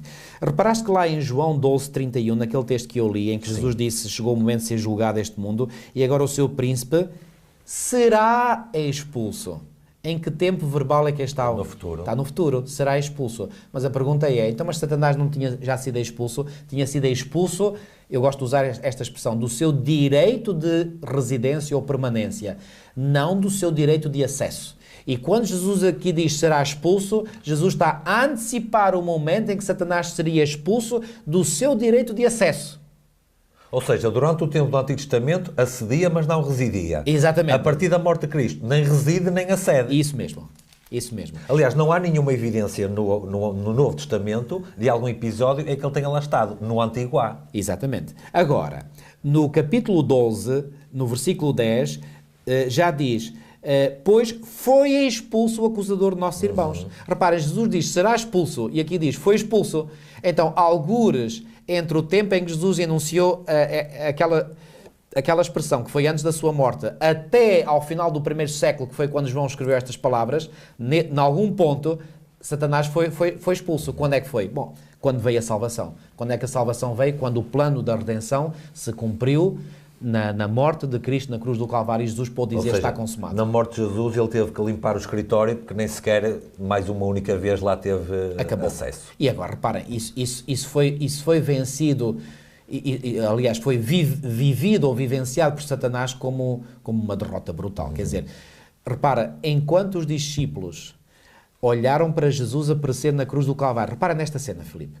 Enquanto os discípulos estão a olhar para Jesus aparecer na cruz do Calvário e as suas esperanças caem completamente por terra, naquele momento...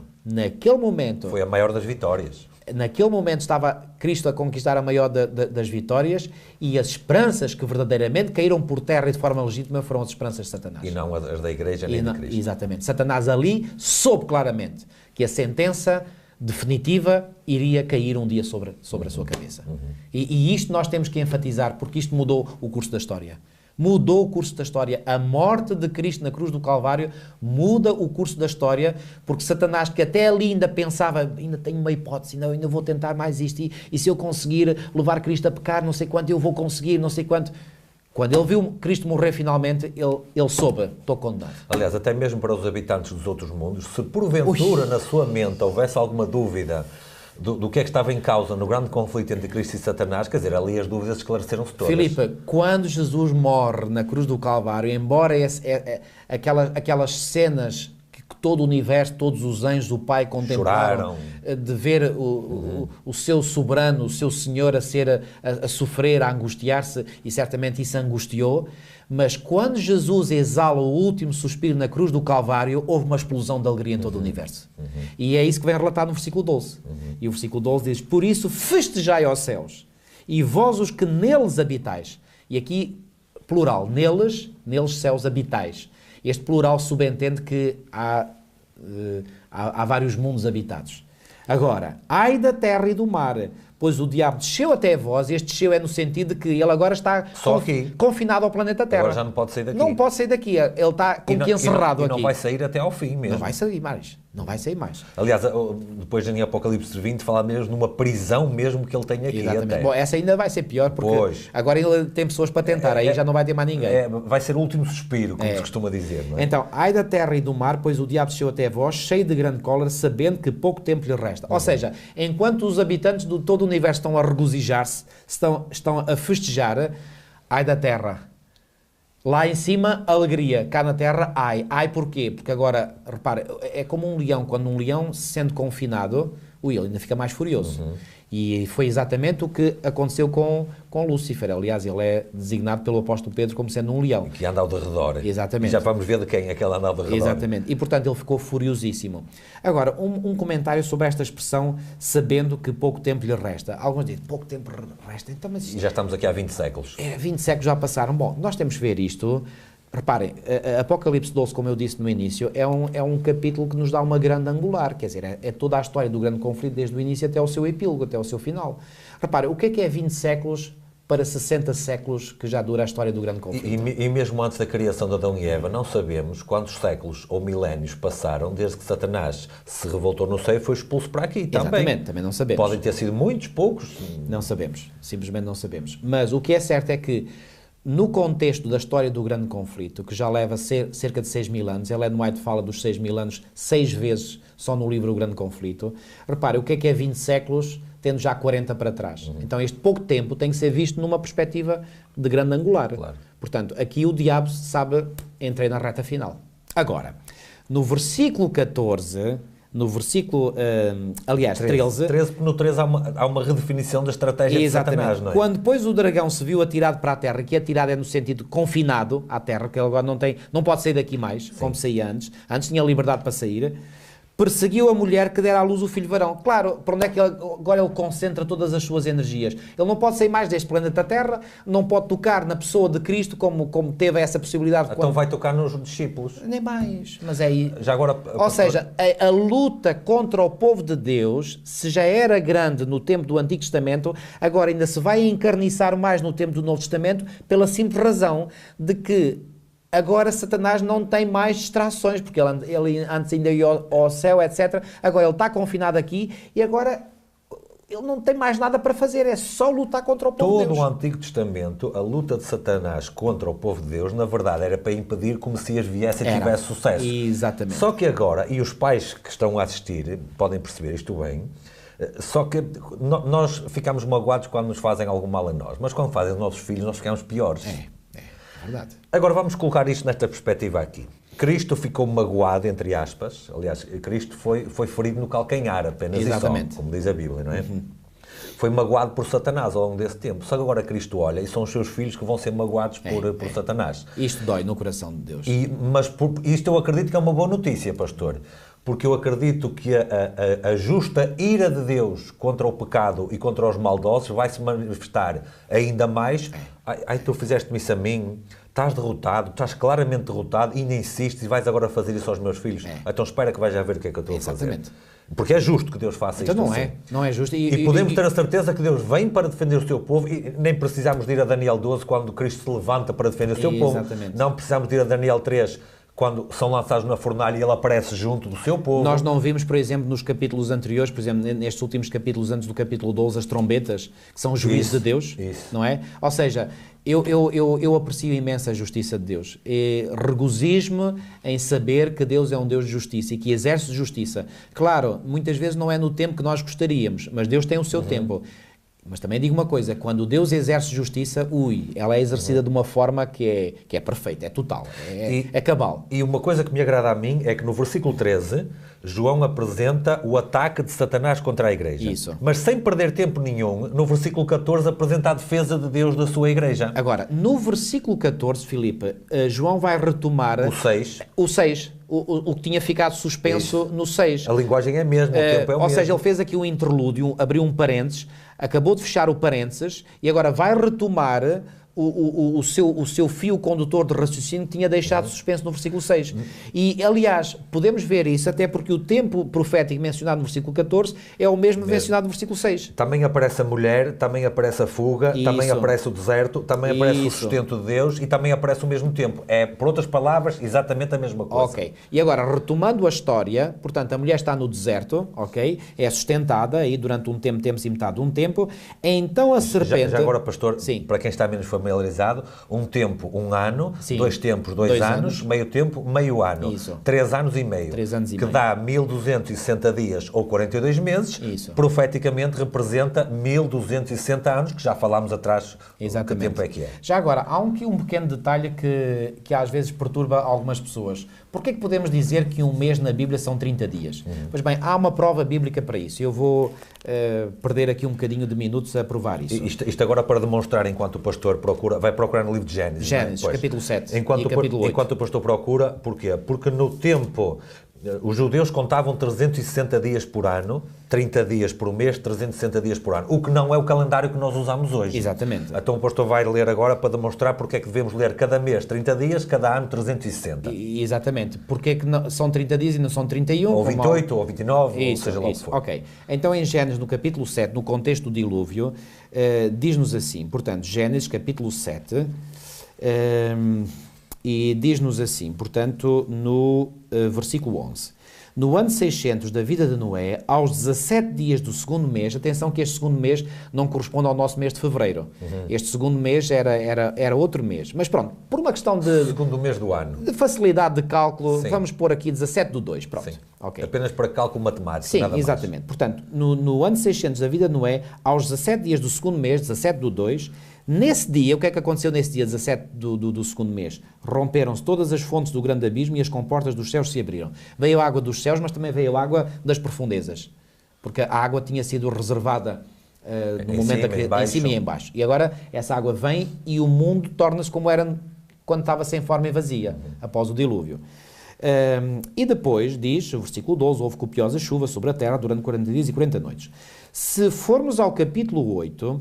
nos versículos 3 e 4, lemos o seguinte: as águas iam-se escoando continuamente. Isto porquê? Porque houve copiosa chuva durante 40 dias e 40 noites, ao fim de 40 dias e 40 noites deixou de chover, e depois a partir daí... Mas havia a inundação ainda. Aí a inundação atingiu o ponto máximo, não é? A partir daí começou a minguar, a diminuir. Então diz aqui, as águas iam-se escoando continuamente de sobre a terra e minguaram ao cabo de 150 dias. 150 dias. No dia 17 do sétimo mês, a arca repousou sobre as montanhas de Ararat. Quando é que a arca pousou em terra firme?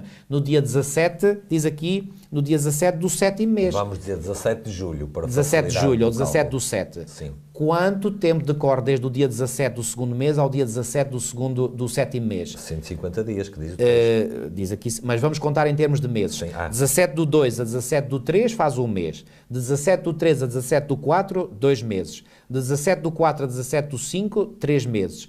De 17 do 5 a 17 do 6, 4 meses. 17 do 6 a 17 do 7, 5 meses. São 5 meses, certinhos. 5 meses certos. Porque é 17 a 17, 5 meses certinhos. E a Bíblia diz que foram 150 dias. Dividam 150 por 5, vejam lá se não dá 30 dias 30 a cada dias mês. por mês. Está aprovado. Está aqui a prova. É para fundamentar o cálculo que fazemos, para calcular o tempo, temos metade de um tempo, 42 meses, 1260 dias, como 3 anos e meio, e tempos, literais, segundo, mas proféticos. Tempos, segundo Daniel 11:13, e já agora eu leio Daniel 11:13, que dá-nos a chave interpretativa para tempos. Em Daniel 11:13, diz isto, Daniel 11:13. Porque o rei do norte tornará e porá em campo multidão maior do que a primeira, e ao cabo de tempos, isto é, de anos.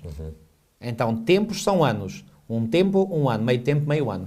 Portanto, um tempo, tempos e metade de um tempo, 3 anos e meio. 3 anos e meio a multiplicar por 12 dá 42 meses. 42 meses a multiplicar por 30, que é o número de dias que um mês tem, dá 1260 dias. Profeticamente, 1260 anos. Exatamente. Que é o período que nós já falámos há pouco. Agora, enquanto o Senhor estava a providenciar para que a sua igreja pudesse sobreviver no deserto, o que é que o diabo faz? O diabo nunca descansa. Ele tem sempre novas... Se algum elogio lhe podemos fazer é que ele é incansável. É perseverante. Versículo 15. Então a serpente arrojou da sua boca atrás da mulher água como um rio, a fim de fazer com que ela fosse arrebatada pelo rio. O que é que água significa em profecia? Povos, multidões, nações e línguas. Lemos Apocalipse isso 17:15. 17:15, exatamente. 17:15, o que é que diz? Podes ler, Filipe. 17:15. E disse-me, as águas que viste onde se assenta a prostituta, isto é um outro assunto que falaremos à frente, são, portanto, as águas são povos, multidões, nações e línguas. Exatamente. E há um texto em Jeremias 51:13, que eu vou ler esse texto também, Jeremias 51:13, que diz o seguinte, Jeremias 51:13 diz assim, ó tu que habitas sobre muitas águas, rica de tesouros, chegou o teu fim a medida da tua avareza. E aqui é uma referência à Babilónia. À Babilónia literal, histórica. E que, por essa razão, por isso é que também diz aqui da Babilónia mística, que ela está assentada, conforme diz o versículo 15, as águas que viste onde a meretriz está assentada. E lá, ó tu que habitas sobre muitas águas. Portanto, a linguagem é a mesma. Portanto, estas águas, em termos simbólicos, são, como formuleste, portanto, povos, multidões, nações. Então, quando diz lá, em Apocalipse, no capítulo 12 e no versículo 15, que a serpente arrojou da sua boca atrás da mulher, ou seja, do povo de Deus, água como um rio, o que é que isto quer dizer? Lançou muitos povos contra o povo de Deus. Agora, como é que Deus protegeu o seu povo? Mais uma vez... Deus sempre a fazer o contra-ataque a Satanás. Exatamente. Mas isto é ataque contra ataque, ataque contra ataque. Constantemente. Sempre. Ok. E então, o versículo 16 diz, a terra, porém, socorreu a mulher, e a terra abriu a boca, mais uma vez, isto é a linguagem simbólica, e engoliu o rio que o dragão tinha arrojado da sua boca. Ora bem... Se água é onde tem muita gente, muitos povos, muitas multidões, isso. Terra tem de ser onde há pouco ou nada. Exatamente. Mas, para além desse detalhe, há um outro detalhe não menos interessante. Há aqui no capítulo 12 dois elementos que vêm em socorro da mulher. O primeiro elemento foi o deserto. O segundo é a terra. Ok? Bom, que deserto foi este? Por exemplo, quando a mulher diz aqui que esteve os tais 1260 anos no deserto, isto aconteceu na Europa. E aconteceu em regiões da Europa que eram inóspitas, inóspitas, atenção, em termos de população, não em termos de riqueza material, não era um deserto literal, portanto, era deserto em termos de população, como eu já disse. E estes locais foi, por exemplo, o sul da França e foi, sobretudo, uma parte da Cordilheira dos Alpes. E aí, em termos físicos, nós encontramos aí fartura de água, terras fertilíssimas, e repara, o Senhor deu o melhor, podemos assim dizer, da terra para o seu povo estar ali refugiado nas montanhas, que eram também um grande refúgio, onde havia vários esconderijos, etc. Eu já estive num sítio lá nos Alpes, onde eles se reuniam, onde eles se congregavam, que era numa gruta, onde dá para entrar só uma pessoa de cada vez, por uma passagem estreita. Ou seja, havia ali todas as condições, água, verdura, enfim, segurança, esconderijos, pedras para construírem as casas, foi o que eles fizeram, etc, etc. Agora, esta terra é o segundo elemento que vem em ajuda do povo de Deus. E que terra é esta? Agora, esta é a grande pergunta. Pois bem, esta terra, cuja palavra no original grego é o termo Eretz, é a mesma palavra que vem mencionada em Apocalipse 13:11. Quando dizem Apocalipse 13:11, vi ainda outra besta emergir da terra. A mesma terra mencionada em Apocalipse 12:16. Então, a besta que emerge da terra é a nação que iria surgir de uma região, mas a terra é a região em si.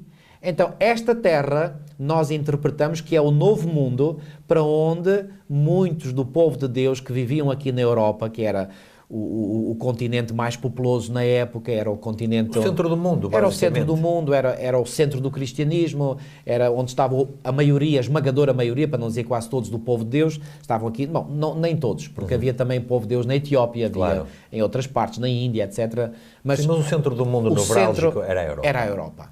E, entretanto, aqui... O dragão lançou muitos povos, muitas nações. Repara, porquê? Porque ele dominava a Europa toda através de um único poder centralizador, que era Roma Papal. E através de Roma Papal dava ordens a vários governos, a várias nações. Incluindo o português. Exatamente. E, portanto, o povo de Deus, espalhado em várias nações na Europa, sofria a mesma perseguição. E então o que é que o Senhor fez? Fez com que alguns atravessassem o Atlântico para o outro lado e aí a Igreja pôde sobreviver. Então temos aqui uma referência ao Novo Mundo, à América. E vai ser nessa região geográfica do mundo onde vai surgir a nação americana. E temos aqui uma outra evidência, pastor, é que a Igreja fugiu para o deserto e foi ali alimentada durante 1260 dias. Sim. E após isso, o Senhor providencia esta terra. Isso. Ou seja, esta terra teria que aparecer no final destes 1260 Isso. dias em que a Igreja tinha sido perseguida, mas ao mesmo tempo protegida por Deus. E é exatamente o que acontece com a grande nação americana. Exatamente. Os Estados Unidos vão ter a sua independência em 1776 e depois... Justo quando está a acabar os 1260 dias. Os 1260 Ou seja, dias o Senhor vão... estava a preparar a terra Exatamente. para recolher a mulher... Mas não nos esqueçamos das palavras de Jesus relatadas no sermão profético em Mateus 24, onde ele disse, falando daquela tribulação, se esses dias não fossem abreviados, e Ellen White diz que eles foram abreviados pela influência da Reforma Protestante. Certo. Ora, os primeiros europeus a irem para o novo continente foram em 1620. Logo a seguir, um século a seguir ao grande despoltar da Reforma Protestante. Exatamente, um século. Portanto, ainda bem antes, portanto, do momento em que a nação se firma como nação independente. Aí é que está, pastor. Aí é que está. Porquê? Porque essa nação ela é estabelecida como uma nação em 1776. Correto. Nesse mesmo período em que termina os 1260 dias. Repare, 1776 tens mais... repare, é só fazer as contas. 22 anos. Até 1798. Até 1792. 22 anos. É mais ou menos a mesma época. Exatamente. Que é o momento em que estão a acontecer aqueles grandes sinais que nós já falámos anteriormente. Exatamente. No âmbito do Sexto Selo, por exemplo. É aí que vai surgir também aquele momento crítico na história da França, a Revolução Francesa. Aliás, é a Revolução Francesa que permite dar a ferida mortal à besta. E que se torna a ferramenta alternativa de Satanás, curiosamente. Isso. Ou seja, no meio de todos estes eventos, está à mão do Senhor a fazer uma coisa, a proteger o seu povo. Exatamente. A proteger o seu povo. Finalmente, depois de termos aqui a menção da terra que vem em socorro da mulher, é-nos introduzido o versículo 17, que é o último versículo do capítulo 12 e que nos introduz o remanescente. Agora, no contexto, fica claro que este remanescente vai surgir, ou só pode surgir na cena da história, após aquele período profético mencionado no versículo 14 ter esgotado. E quando é que ele esgotou? Em 1798. Logo, este remanescente só pode aparecer na cena da história após 1798. E onde é que ele vai surgir? Onde? Na terra que Deus providenciou para proteger a Igreja. Exatamente. E então, que terra é essa? O Novo Mundo, o continente americano. Então é lá no continente americano e após 1798 que vai surgir o remanescente.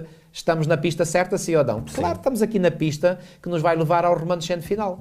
E que remanescente é este? Se ainda havia dúvidas, agora estas duas características mencionadas do remanescente aqui no versículo 17 tiram quaisquer dúvidas. Como é que é caracterizado o remanescente? Aqueles contra quem o dragão luta. São os que guardam os mandamentos de Deus e têm o testemunho de Jesus. Então, estes mandamentos de Deus inclui todos os mandamentos, porque Tiago, no capítulo 2 e no versículo 12, ele diz algo muito importante. Tiago, no capítulo 2 e no versículo... versículos 10 e 11 diz assim: pois qualquer que guarda toda a lei, mas tropeça num só ponto, se torna culpado de todos. Então, se o remanescente é descrito como guardando todos os mandamentos de Deus, isso só pode significar que guarda todos. Todos os 10. Todos os 10, não apenas 9. Porque se guarda 9 e não guarda um, é como se não guardasse nenhum. Isto é como uma corrente de elos. A corrente pode ser muito forte, todos os elos serem muito fortes, mas está um elo que é fraco e que se parte, aquela corrente não presta para nada. Portanto, assim é com a lei, ok? E tem o testemunho de Jesus. O que é esse testemunho de Jesus? Apocalipse 19:10 vai dar a resposta. Apocalipse 19:10 dá-nos a resposta que o testemunho de Jesus é o espírito de profecia. E Apocalipse 22:8 e 9 diz que esse testemunho de Jesus é o testemunho que Deus dá aos seus servos, os profetas.